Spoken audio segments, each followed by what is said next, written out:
All right, hi there, everyone. We're going for our next round of the team lead interviews, and I have with me today the leader for our new G-Spot team. You want to tell us your name, who you are, our RT, and get started with that? My name's Jacob. I'm known as Sin of Grave on the website. Uh, I've been technically working the G Spot since 2012. No, 13. I did it 13 as just part of my job with security. Um, 14, I took it over completely, and then this year, Mary and Chris are just like, "Hey, here's a team," and I'm like, "Okay." Yeah, so again, it is. So, have you just been guarding those few years? Were you in before the G-Spot, or was that your first year? Um, I missed 11. I didn't make it. 12, I was an attendee, and then 13, I was part of security.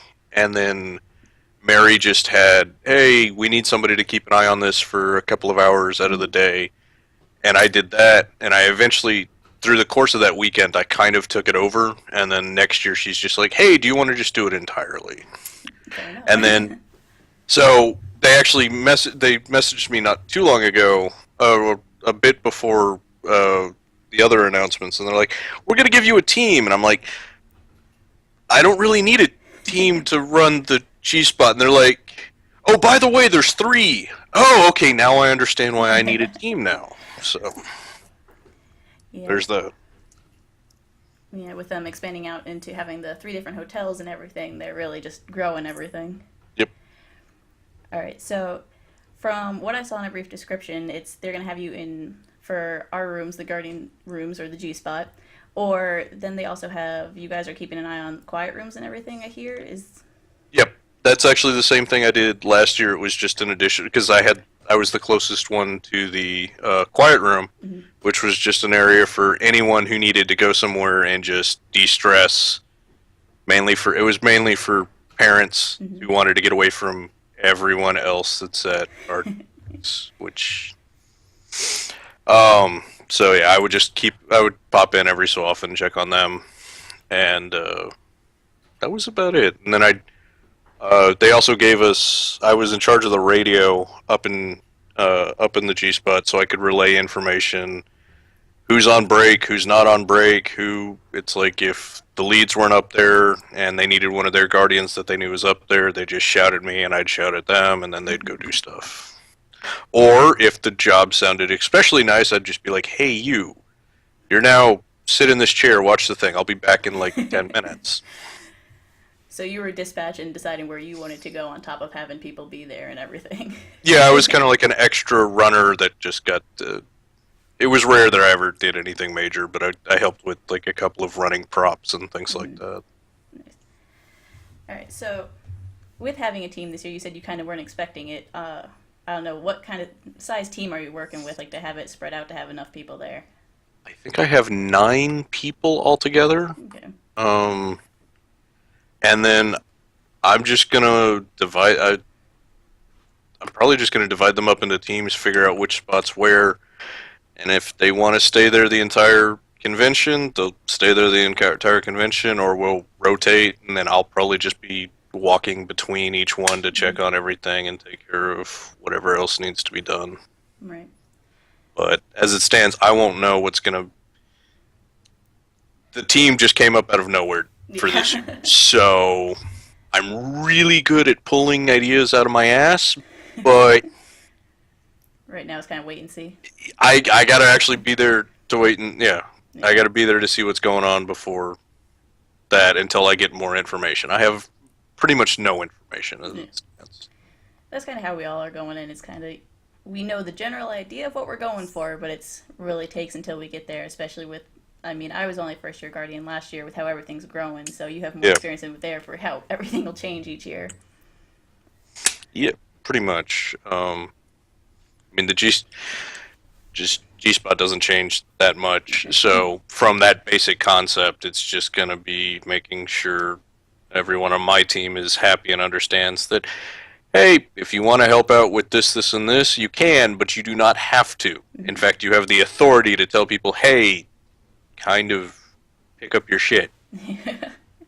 I think. You're We're not telling claiming we have someone's this mother. power. We're claiming we have the power to say stuff to other people, and I'm pretty sure Mary will back me up on this. Right. Yeah.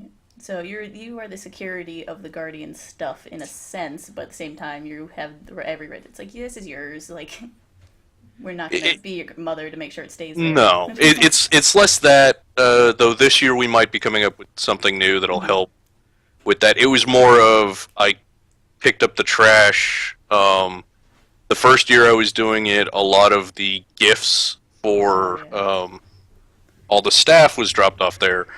So we cordoned off tables and did some other stuff. I just hope we get to keep the same chairs that we had last year. Because the year before that, we just had the chairs that were around the table that are slightly padded, not the full leather Nice armrests. couches and everything. I want to make sure that the Guardians can have a place to be comfortable. It has nothing to do with the fact that I'm going to be sitting in there for most of the convention. It's for you. It's all about everyone else. You just have to benefit from what everyone else is getting as well. I just benefit from it from the most in most cases. All right. So, do you have anything for someone who, like, you've given the general overview about what the team is, but for anyone who's seeing that they may be assigned to that, who's kind of just like, is that really something like that? There actually is an importance to it because with having those quiet rooms, Yeah. quite an integral thing, even if people don't really know that they're there. And honestly, for the most part, we took volunteers for this team because it's a smaller team. Mary went ahead and posted up another thing, and I handpicked a couple of Guardians that I just know. So 2 of the Guardians I know, and I asked them before I sent the whole thing to Mary. I'm like, hey, would you be willing to do this? They were like, yeah, sure. So I wanted to make. It's very relaxed and very easygoing to some other ones, and so I wanted to make sure people actually want to do that. Right. Because a lot of people want. There are a lot of people that really want to be helpful and do all this other stuff. I was looking over the roster. I saw a bunch of people that it's like undecided, and they have like 10 years experience, and I'm like, I'm going to let another team benefit from you more. I'll take. I don't mean to insult anyone in any way. I'll take some of the newer Guardians because I can ease them into this role. Yeah. And they can, with the ability to kind of run dispatch and do things like that, you can kind of maybe get a taste of some of the other roles without fully committing to it. So Kind of a more eased-in version of a freelancer as you're getting. pretty much, it's more of we don't have a freelancer. Well, we have this extra person. Go. Yeah, because it can be a little bit crazy to just get thrown into it if you haven't really done a con or anything. So I can see why that's actually like the thing to take someone newer and just be like, here's your experience. If you want to do more, have that. Yeah. And then they can meet up with some of the other Guardians, find out what the other stuff is, and next year if they want to go on and do something else, I'm not going to hold anyone to the team. Mm-hmm. I'll keep doing it just because I've been doing it. Right. I got turned into a team lead after volunteering for a position that didn't exist. There you go. So they saw it fit to make you team lead and give you more people because it was important enough that they had to keep growing it. So. Yep. All right. Do you have anything else you want to give out? Any bits about you or anything? Because we've kind of covered. I don't want to stretch it too long on this. Nothing more besides I don't know. I love Rooster Teeth, and I've been with them for a little bit, and I gotten to work with them a little bit more than some other fans, considering overall stuff. I've enjoyed that. I'm not sure if you want more information on that or. That's all up to you. It's kind of a get to know you for anyone who might be on your team or anyone else who might not really know who you are for in the Guardian community. For some of the people that might know me from some of the stuff, several years ago, I was the one who made the earthquake kit for Gus, so I gave him that. At RTX, when I actually first met Mary and Adam Ellis or Gilby, I had a giant box strapped to a skateboard, and they're like, "What's in the box?" And I'm like, "A giant cabinet of booze. Would you like a drink?" And they're like, "Okay." And the next year, I especially got called out. Don't bring that because the convention staff themselves had been cracking down on it, Right. and I mean, I was literally a walking party bar. Oddly enough, I now can know who you are because I heard about that. Yeah. I was actually on the gauntlet. I made it. I came in second place in the Smash Brothers thing, so I made it all the way up till there.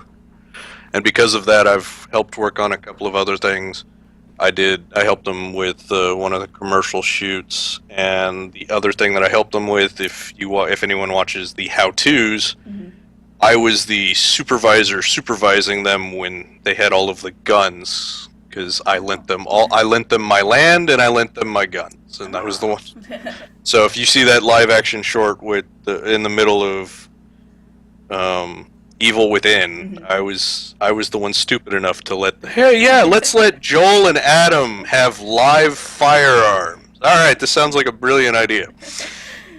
It was a very interesting day because they called me that morning and I had work later that afternoon, and I'm like, "Can we do it Saturday? Can we do it Saturday?" "No, we really need it." "All right, fine. I'll get in my car. I'll see you there." Drove them 45 minutes outside of Austin and let them shoot for a little bit. And, so yeah, that's some of the things that I've done with it. Some people know me from the Mother of Invention box, such as you. You now realize who I am with that. Which, more than likely, honestly, I'm probably going to donate that to SideQuest this year for the silent auction. So if you're listening to this and you want the box that has almost everyone's signature on it and can be loaded up with 70 pounds of alcohol, give it a shot. Very nice. I think that's about it. All right. Well, I'll wrap this up here for you, and I thank you very much for giving us the interview, and we'll pass it on. Make sure your team knows it's available and anyone else so they can get that inside. All right. Thank you very much. No problem. Yeah. Bye.